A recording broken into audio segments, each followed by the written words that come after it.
Welcome to Review Every Ship by CitizenCon 2024. The point is to give an update on every ship since some haven't had a video made about them in years, and others, the information is simply too spread out to be helpful in making decisions. When we do a concept ship that isn't in game, we'll theory craft about what we think the final product will be using educated guesses and the information available at the time of the review. We'll go in depth, but we won't repeat everything on the RSI website. We will link to sources and fix any errors either in the description or in the comments. And remember, digital ships aren't imaginary, digital ships are imagine-necessary. Before we start, I'm giving away a Avenger Titan with a Stella Fortuna weapon. This is a game account. I'm also giving away a 400i skin and a 600i skin for a total of not one, not two, but 3 prizes. To enter the contest, make sure you subscribe to Billionaire Ninjas, leave a comment on at least one video, and like or dislike this video. When you win, I will verify you through social media, so go and follow the Billionaire Ninjas page at Ninjas Leap on Twitter, Instagram, Facebook, or TikTok. The 3 winners for each contest will be announced at the end of March 2024 in a video, and we'll have 2 weeks to claim their prize. The first person to verify gets to choose the best prize, so although you have 2 weeks, you'll want to reach out as fast as possible to make sure you're watching every video as soon as possible to be the first to grab the grand prize. Now back to our regularly scheduled programming.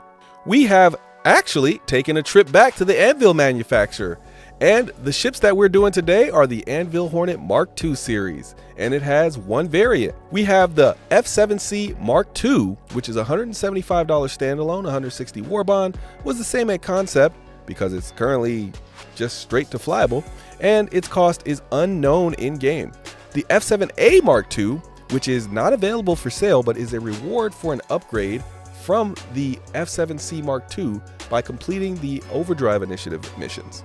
I'll talk more about those missions in another video coming soon. Make sure you're subscribed and hit all underneath the bell icon so you don't miss it. The Mark II series is a time-limited purchase but will be available until Invictus launch week in May. For the sake of clarity, I will call each of these by their unique names, F7C and F7A. Tame the power, speed, and offensive punch of the UEE Navy's premier carrier-based fighter, the F7C Mark II, made famous by its dominating role in the Vandal War. The UEE Navy's premier carrier-based fighter craft, the F7A Mark II, is the frontline attack ship for military combat missions. While not outfitted with long-range guns, the Hornet can take her share of hits and dish out a consistent, powerful response. The Squadron 42 Kings of the Firefight have arrived! For a few seconds, this place was Armageddon. There was a firefight! For measurements, they are all the same, not counting the extra meter on the F7A's nose gun, of course. Length of 22.5 meters, beam 21 meters, height 6 meters. For crew, the Hornet Mk2 series all have the same minimum crew and maximum crew, which is 1. The Hornet Mark II F7C carries 2 SCU when the turret is not loaded, but the F7A carries 0 SCU. The F7A has an SCM speed of 189, which is slightly above average, but the F7C has 210, which is way above average, and both ships have a max speed of 1229, which is above average overall as of patch 3.221 and slightly above average for the medium class of ships. For maneuverability, the Hornet Mark II series is above average overall as of 3.22.1, and as far as the medium class of ships, it's also above average. Just note, the F7A Mark II is slightly less maneuverable than the F7C Mark II. For weapons, both of the Mark II Hornet series have 2 size 4 weapon mounts. There is also a size 5 turret mount and a size 3 turret mount. For the F7C Mark II, the size 3 and size 5 turrets are empty at purchase. The F7A Mark II fills the size 3 turret with dual size 3 laser repeaters, and the size 5 turret gets filled with the same. And that comes standard with the upgrade, along with ADB5s in the size 4 mounts that also come standard. For ship parts, the Hornet Mark II both have the same parts. 1 small radar, 1 small computer, 1 small power plant, 2 small coolers, 2 small shield generators, 2 small fuel intakes, 2 small fuel tanks, a small quantum drive, a small jump module, and 1 small quantum fuel tank. The F7C Mark II adds an additional small power plant. The hull HP for the entire Hornet Mark II series has 33,905, which is about above average overall and above average for the medium class as well. The shields on both of these have the same stats. They are military grade C shields, which are bubble type shields, The shield pool is about 3,000 and it regens at about 275 HP per second. For quantum capability, the entire series comes with EOS military-grade C quantum drives. It travels 20 million miles in about 2 minutes and has a range of 65 million. That means it can travel from Crusader to Hurston and from Microtech to ArcCorp without swapping the drive. The Hornet Mark II are meant to get you anywhere in a star system, but you'll have to refuel to get back because they're just medium-range fighters. Some special features for these ships are the F-7C Mark II comes standard, able to carry 2 SCU of cargo, but you can add a fixed weapon or a ball turret. The F-7C is also a bit faster and a bit more maneuverable than the F-7A. The F-7A comes standard with top-of-the-line ballistic Gatlings along with a higher class missile loadout of size 2 missiles instead of size 1. Now it's time to rate this ship. A rating I rate from 1 to 10. My 1 is only buy if you have a unique reason that is specific to you or because you like the looks of the ship. My 10 is if you have the money, the ship is almost guaranteed to be useful to you in the game. A 1 doesn't mean the ship is useless or ugly, and a 10 doesn't mean that the ship is perfect.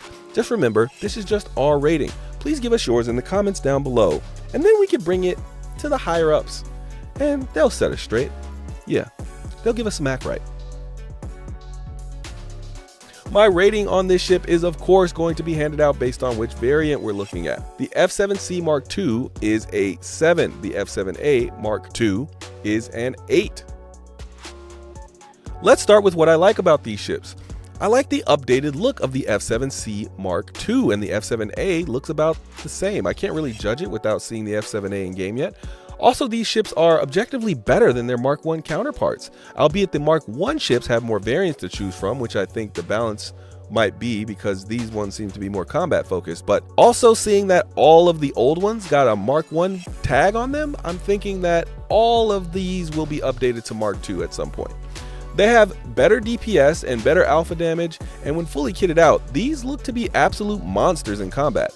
They are fast, they are the most tanky medium fighters in the game, they can blow everything to Kingdom Come. The F-7C Mark II is essentially a minor step down from the F-8, and the F-7A Mark II seems like it was built to answer the question, what if we balanced an F-8 to be a medium fighter instead, which is why they are similarly rated. After doing the math, the F-7A has more DPS than the F-8, albeit way less alpha damage than the F-8, but that's mostly because it's a medium fighter. So the issues are, well, the rollout of the Mark II Hornets are sure to upset some folks because they are so much better than the regular Hornets. But if you have the Tracker or Ghost, those are still the only options for those roles, at least for now. I also don't like the space between the F-7C and the F-7A. Essentially, if you buy the guns for the F-7C Mark II, you can match the F-7A in DPS, at least almost. Slightly less alpha damage and slightly less damage with slightly smaller missiles. The F-7A doesn't even come with grade B parts to make it feel like more significant of an upgrade. Not to mention the F-7A Mark II is slightly slower and less maneuverable than the F-7C Mark II, which seems like CIG was just trying to balance it. But it's hard to complain about the F-7A Mark II because, well, it's free.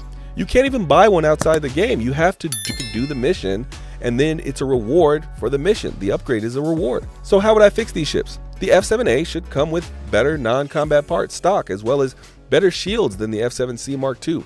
I also think it loses too much speed, and that should be bumped up to about 200 SCM. The F-7C Mark II could use some better shields, but that's about it. It's barely outdone by the F-8, which is why it has a lower score than that, and the F-7A has the added advantage of being a free upgrade, which is why the score's a little bit better. So who are these ships for? The F-7C Mark II is the new gold standard for medium fighters. It comes empty so you can kit it for your playstyle, and it rivals the F-8 in nearly every ship category except DPS and alpha damage. But it does have a startup cost. The F-7A Mark II manages to exceed the F-8 in DPS, albeit it gives up the speed of the F-8 for increased maneuverability. The F-7C Mark II is for the person who needs a versatile medium fighter that can go from carrying a few boxes to going head-to-head with nearly any dedicated fighter out there. The F-7A Mark II is for the person that likes the versatility but prefers better missiles and bigger weapons to the speed and maneuverability of the F-7C Mark II. I imagine using the F-7C Mark II and the F-7A in the same way, as kings of the medium fighter world. However, I would use them a bit differently. The F-7C Mark II, I would add all laser repeaters, no ballistics, and use my speed and agility to keep on target. This would be my take-it-everywhere fighter that isn't reliant on ammunition. The F7A Mark II, however, I would load to the brim with all ballistics because it's my short-range medium fighter, and because it's slower than the F7C Mark II, it needs to destroy its targets more quickly so they don't have a chance to run, because it can't chase them, or at least it can't chase them for very long. At least not as long as the F7C Mark II. Now, here is a note that I don't often have to make. I don't normally have to do one of these because the F7A's statistics are not fully compiled yet, because we don't have one that we can actually fly in game. We've only got the minimal data that we can collect. So my guess is the F7A's statistics will get a little bit better. So don't take that upgrade part of the F7A lightly. I know you're here for our rating, but if you really want to buy a ship, go buy it. We won't stop you. Or even better, all ships can be earned in game once the game releases, and some you can purchase in game right now. These are just our ratings, but when you spend, it's your money. My opinion, these are two of the best fighters in the game, but we have to wait until they are balanced to make the long-term decision on that. I normally don't buy fighters, and I rank the Mark I Hornets pretty low, but the Mark II fixed just about every issue I had with the Mark Is. So yeah, I bought one. It's in the fleet, and I anticipate it will stay there. All right, that is it for this one. Thanks for spending your time with us. I'll see you in the next one. Peace.